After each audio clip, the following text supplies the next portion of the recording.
menjadi pemerintah PAN akan mempresentasikan bantuan sosial atau bansos di tahun pemilu. Anggotanya saya Arianto. Saya Dr. Bayu Putra, saya Febri Sunduri, dan saya Imam Mustadi. Oke, jadi di sini saya akan menjelaskan bansos di tahun pemilu ya. Jadi bansos itu idealnya merupakan sarana redistribusi ekonomi untuk mewujudkan keadilan sosial. Namun dalam praktiknya sering dimanfaatkan sebagai alat politik menjelang pemilu. Hal ini menimbulkan dilema, etika, dan dapat menurunkan kepercayaan publik terhadap kebijakan sosial pemerintah. Perbedaan utama antara kebijakan sosial dan politik uang terselubung terletak pada tujuan dan waktunya. Kebijakan sosial berfokus pada peningkatan kesejahteraan masyarakat secara berkelanjutan dan memiliki dasar hukum yang jelas. Sedangkan politik uang terselubung muncul menjelang pemilu dengan tujuan memperoleh dukungan politik sementara dan tidak merata. Di sini saya akan menjelaskan mengenai bansos menjelang pemilu atau pemerintahan asas pemilu. Jadi pembagian bantuan sosial bansos menjelang pemilihan umum berpotensi melanggar beberapa asas pemilu, terutama asas jujur dan adil. Meskipun hal ini seringkali menjadi area abu-abu dalam hukum positif di Indonesia, yang dimana yang dijadikan dasar hukumnya adalah Undang-Undang Nomor 7 Tahun 2017 tentang pemilihan umum, yang dimana di situ ada asas pemilihan umum yaitu langsung, umum, bebas, rahasia, jujur, dan adil. Yang dimana mekanisme pelanggaran terhadap asas jujur dan adil itu, jadi ketika suatu paslon memiliki akses sebelumnya terhadap anggaran, maka dia akan mempergunakan akses anggaran tersebut untuk alokasi bansos dengan mengubah nama atau simbol seakan-akan itu berasal dari individu tersebut, dari paslon tersebut, sehingga di situ tidak menimbulkan kejujuran yang dimana itu merupakan suatu kebohongan dan juga itu merupakan pelanggaran terhadap asas adil, yang dimana ketika salah satu paslon memiliki akses anggaran untuk melakukan bansos dan mengklaim bahwa itu milik dirinya, itu tidak adil terhadap paslon yang lain yang tidak memiliki akses terhadap anggaran tersebut, sehingga terjadinya ketimpangan dalam kampanye yang dimana salah satu paslon memiliki akses anggaran dan salah satu paslon lain itu tidak memiliki akses anggaran. Pelanggaran tersebut terjadi jika bansos yang berasal dari APBN atau APBD dialihkan fungsinya menjadi alat politik untuk mempengaruhi pilihan pemilih demi kepentingan calon atau partai tertentu. Selanjutnya saya akan menjelaskan tentang dampak daya bansos di tahun pemilu. Pengeluaran bantuan sosial pada tahun pemilu memiliki dua sisi, ada dari sisi positif dan sisi negatif.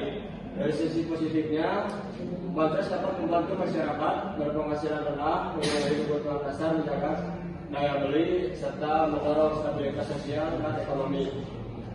Untuk dari sisi negatifnya, momentum pemilu sering dimanfaatkan untuk kepentingan politik seperti pencitraan tertentu atau bentuk politik uang.